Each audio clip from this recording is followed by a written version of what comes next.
Welcome everyone to Pontos Fathom Hobbies. Today I am going to be doing the setup for a two-player solo play, but still a two-player walkthrough, let's say, of a Cthulhu Wars game between Nyarlethotep and Black Goat. So I will kind of walk through the setup here. I am not a really experienced Cthulhu Wars player, so please comment below. I appreciate your help in the setup and your patience if I make a mistake. And this will be my first run through, but I hopefully want to make this a series similar to my Eldritch Horror series, where we'll do different playthroughs and different scenarios, and then and then move on to maybe doing a live stream as the channel grows, and getting some other players in to do some live streams. So just working out the mechanics of it. Thanks for coming along with the ride. I'm learning, and hopefully you find it entertaining. I also have another channel. It's called Pontos Fathom Press, where it's small publishing press. I talk about books there, and this month is Cthulhu month on both the channels. So, as we all know, as Cthulhu fans and Lovecraft fans, all of this comes out of this, right? This is the man. But over on that channel, I do talk about some things that are interesting about Lovecraft. I've got I'm going to be doing a Lovecraft and the Vril, Lovecraft and Jung's Black Books, Lovecraft and just cosmic horror in general. So I'll have a couple of those talks over on that channel. So please go over there and check it out. It's my sort of my book channel. This is my gaming and hobby channel. Also, just the shameless plug there, as you guys know, paying the bills with August Moldenhauer's Genealogy of Cthulhu, the Cthulhu Journals out of Lovecraft's Providence. I won't go into them a lot here. I am working on a module for Eldritch Horror based on these. So there's going to be a video, Lovecraft and these books, on the Pontos Fathom Press channel, and I'll also do a review of not only the series but each individual book and do some readings from them there. So without further ado, let's kind of go into the setup here. So I have already just taken some of the pieces out and framed the setup, but I kind of will walk through the setup as I understand it. I've got the rule book here. It's really a fantastic rule book from the big box game that I've got. I'm just playing with the two factions here, Crawling Chaos and Black Goat. As you may know, that I've done my somewhat better painted than some of my figures are painted better than others. I've got Nyarlathotep's figures here. Some of them I've not quite finished yet. They're pretty basic, but at least they're table ready, and we can get started with those. The other thing is I also understand that there are some two-player rules. So let's just start out with the components here. So first of all, we got the board set up, and we're using the three-player board. So for a two-player game, there are some alternate rules for that, but you play using the three-player board, and it's also recommended to use the ritual track for 4 players by this rule book. I know there's some different versions out there. So that's set up here. The ritual track is set up. There's also the doom track set up that will track our progress through the game. The next components that are out here on the table, let's go and talk about the player card sort of. So each of the players' cards have a power counter. So we all start on 8 power.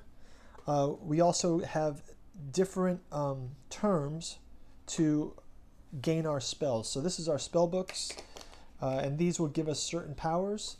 And then we have different actions you can perform to perform those spells. So say, for example, for Crawling Chaos, you can just pay 4 power. So you move your power down by 4 and you can gain that spell. And you can also combine them and just pay 10 power. This is a 4 power payment, a 6 power payment, and then a joint power 10 payment. You can get 2 spell books activated. So this is a really fast way to move ahead. Some other control is to have 3 gates controlled, or to have 12 power. So if your power is up to 12, or if you can control 3 gates, that's another mechanism. Move on to controlling 4 gates or 15 power, get another book. So first you have to buy, then we have to push on with more gates. You can capture an enemy cultist. And then finally, when you awaken Nyarlathotep, you can get the final spell book. Okay, and then on this side, we've got the initial setup. This is the initial setup for the full game. I will go on page 60. There's a 2-player version, so let's just kind of walk through this, and then we can talk about that. So the initial setup is having the 8 power, 6 acolytes, and controlled gate in the area with this glyph. So this is the glyph of the the crawling chaos, and that corresponds to Asia on the simplified map. So we've got our first gate spawned. We've got our 6 acolytes here, one of them taking possession of the gate. And finally on the card, we have the different units. So as we mentioned, we have acolytes. We have the night gaunts here. Flying polyps, again, another one that's almost done painted, but I think I've got a good base coat painting on these. They're playable with this look. Flying polyps here. The hunting horrors. And finally, the great old one himself, Nyarlathotep. Okay, so, and then just the breakdown of these, you have cultists, monsters, and great old ones. So those are sort of the levels. So as we start out, we're, I guess the sort of the lore of Cthulhu Wars is that acolytes begin summoning monsters, and then we start interacting with other cults across the board. And then as we start spawning monsters through our gates, we can use those monsters to attack each other. And then finally, when we get to a certain level of power, we can awaken our great old one, which is the establishment of our cult. So in a weird way, this is kind of the flip side play of Eldritch Horror. Eldritch Horror, we are investigators preventing the rise of the great old ones. But in Cthulhu Wars, we are the cultists trying to have the great old one. And I think there might be some mashup out there. I haven't researched it yet, but let me know in the comments if there is. Has somebody done a mashup of Cthulhu Wars and Eldritch Horror? Because I think that would be really cool, where there's a sort of maybe a DM kind of role, or a monster player versus the investigators player. So we can flip Eldritch Horror to semi-co-op, where most of the players are co-op players, and then there's one kind of DM player who can be and then we could use these great figures too as the cultist figures. So anyway, just let me a comment if there's anyone who's done that mod. I'd be interested to know about it. Or we could work on it here. Finally, just to awaken Nyarlathotep, you must have a controlled gate. You have to pay 10 power points, and then Nyarlathotep appears at the controlled gate. Combat equals the total of both you and your enemy's spell books and your faction cards. And the Harbinger post-battle, if Nyarlathotep is in a battle in which one or more enemy great old ones are pained or killed, you receive power equal to half the cost of the awakened old ones. It also says per enemy, one great old one may choose to receive 2 elder signs instead of power. So here's our elder signs here. Okay, and then finally, I'm just going to read from the Crawling Chaos script on the back. So it's kind of like a Kindle, looks like a Kindle kind of thing. It says Crawling Chaos. They've got a great quote here from Lovecraft. It says, I remember when Nyarlathotep came to my city. Okay, this is actually from the Nyarlathotep short story, I guess, a short prose writing by Lovecraft. I remember when Nyarlathotep came to my city, the great, the old, the terrible city of unnumbered crimes. My friend had told me of him and of the impelling fascination and allurement of his revelations, and I burned with eagerness to explore their uttermost mysteries. My friend said they were horrible and impressive beyond my most fevered imaginings, and what was thrown on the screen in the darkened room prophesied things none but Nyarlathotep dared prophesy. And in the sputter of his sparks there was taken from men that which never had been taken before, yet which they showed only in their eyes. And I heard it hinted abroad that those who knew Nyarlathotep looked on sights which others saw not. Wow. Okay, so that is the kind of intro of Nyarlathotep coming to Providence. And then there's this Ben Monroe kind of quote here where It looks like it's on a device. They've got these sort of fast forward things here, but it's like a Kindle. Between the bums and the criminals, nobody had ever really understood why San Francisco had become the tech hub of the universe. But it was, and we were hooked. Every shiny new gadget debuted right in our backyard, and we snapped them up as fast as we could. So it really came as no surprise to anyone with the most mind-shattering personal electronic device to hit the street, yet was going to be unveiled at the Moscone Center. I had a pal who had been reading up on it, and he told me the things are going to change everything we knew, everything we thought a device should be. It was beyond the childish tinkering of the internet, smartphones, and such feeble toys. It would take humanity to the next level of conscious-altering communications. It would take a true Gestalt experience, in which every mind was linked with every other. One mind, one thought, one voice. So we filled in eagerly to the auditorium. Taking clean plush seats, the throng buzzed with excitement as we guessed excitedly just what might be. Suddenly, the stadium hushed its across. Nervousness replaced excitement as the great man himself took the stage. And there he was in his trademark turtleneck and jeans, looking for all the world even better than before the cancer had eaten away at him. The press called it a miraculous recovery. How little we truly knew. As the keynote address began, something odd happened. Our benefactor relinquished the stage to a man none of us had seen before, tall and dark. His eyes glinted like starlight as he approached the podium. He smiled as he began to speak reasonably about the world, the device, and his plans for both. His accent was liltingly Middle Eastern. It immediately put us all at ease with its strange soporific quality. After that I remembered little. I recalled the lights blinking out, and then the images pouring from the projectors at the stage. It was a sickly glow, one that made me feel uneasy and slightly ill, but I could not take my eyes off it. Images splashed across the screen at an agonizing rate, kaleidoscopic splattering of Baroque horrors. I felt myself drawn further and further into the abyss of mania, streaking across the screen. After, I don't know what happened. The next thing I recall is walking down Market Street in a daze. The sky overhead was sickly and tinged with green. Droplets of slime oozed over every surface. The city was abandoned, silent, dead. In my peripheral vision, I saw inhuman shadows cavorting in a strange alien dance. Wow. Okay, that is cool. Okay. So some flavor text to get us into the game. There is also some additional text. I'll read those, the play kickoff texts that they have in here on turn 1 to start. But let's just kind of go into Black Goat.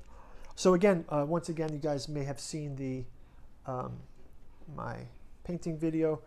I've got Shub-Niggurath here painted pretty well. Happy with it. And I've got the Dark Young. Interesting, I can't tell which is which, but 2 of them I painted black to start with, and then one of them I painted gray to start. 2 of them, one of them I painted black. This is the black one, so he's a little bit darker. And then it does have a different kind of look to it between the 2. But these are just fantastic sculpts. There's mouths everywhere. I used the blue to sort of contrast the red and black. So these figures are all out, and also the cultists are out here. Cultists are similarly set up. Again, I'm not a real detail guy. I don't know if you guys can see that these are marginally painted, but I'm happy with them. I think that it's cooler than using this garish color. Okay, so again, same setup.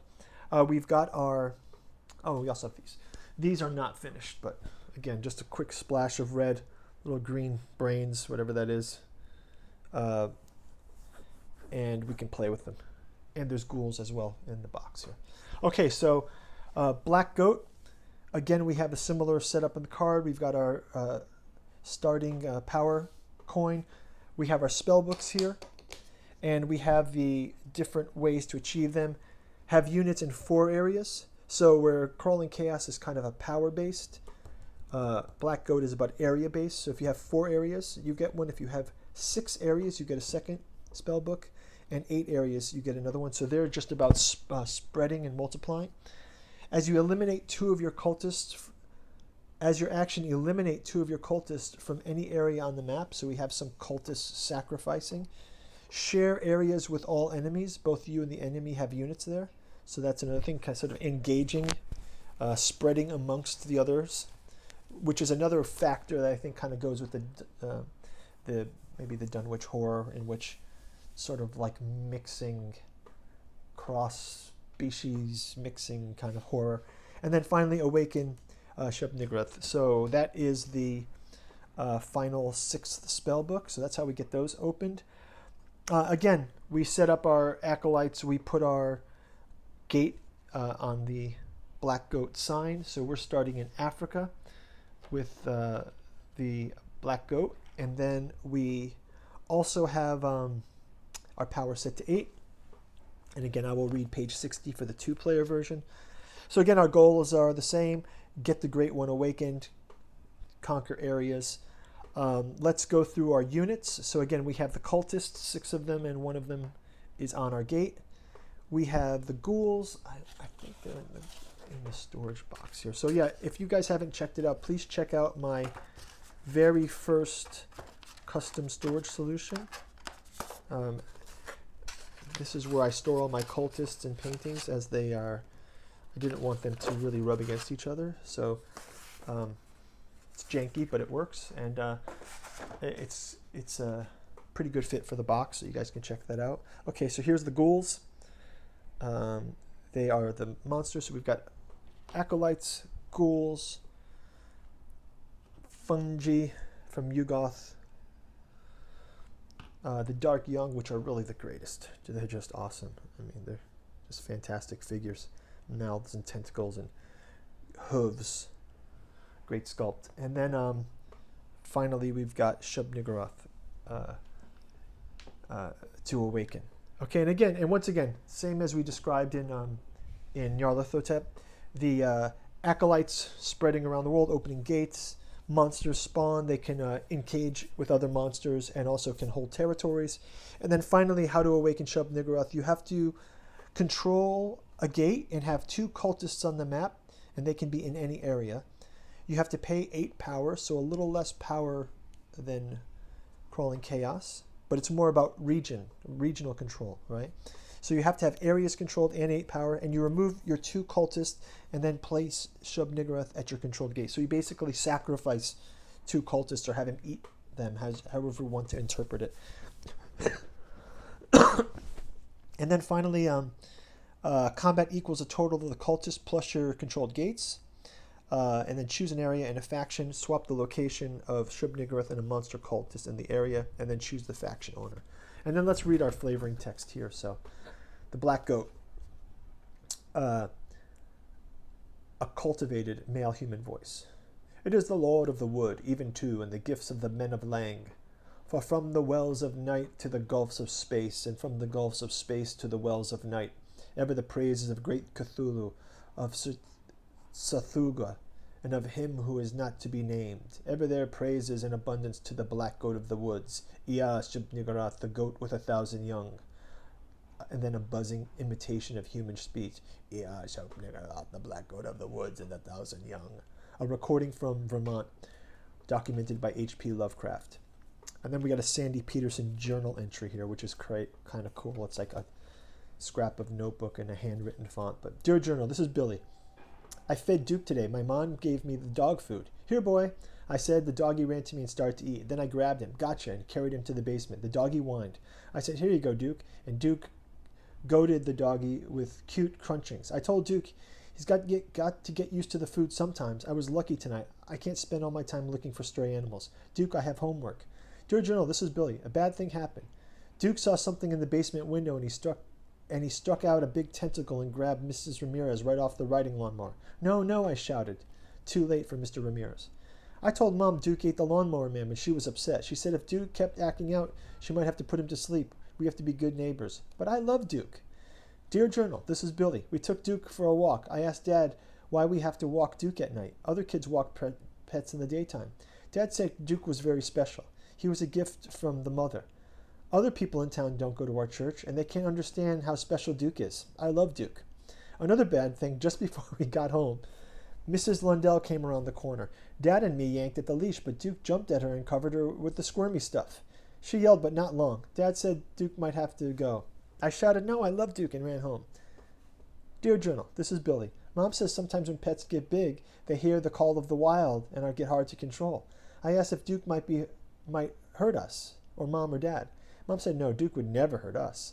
Then I went to the basement and untied Duke. I pushed him out the basement window, and I said, run, Duke, run, don't come back. They'll get you, Duke, and I cried. Dear Journal, this is Billy. Dad was disappointed I let Duke escape. He said we have to track him down. Duke was easy to follow, but he left a big slime path. Mom said, looks nice. Duke didn't go far. The track was a circle. He was in our porch. I said, Duke, no. Then Dad sounded kind of happy and said, maybe not. Dad said lots of animals act funny at certain times, and they didn't mean that they're going wild. He pointed, I saw lots of crawling clusters in the patch. For instance, pets are about to have kittens. Yeah, I guess to call Duke Duchess from now on. I'm happy we can keep her. Okay, so the transformation of the transformed animal. Great flavoring text. So, okay, so I think we got our setup ready. We've got our ritual track in place, doom track in place, got our cards set up. We've got our phase play. I will go quickly into the rules for the two-player game, and we'll make adjustments. But hey, thanks everyone for joining our setup. Please like or subscribe if you like what we're doing here. Check out the links to support the channel, and check out turn 1. But the link will be here or here or here.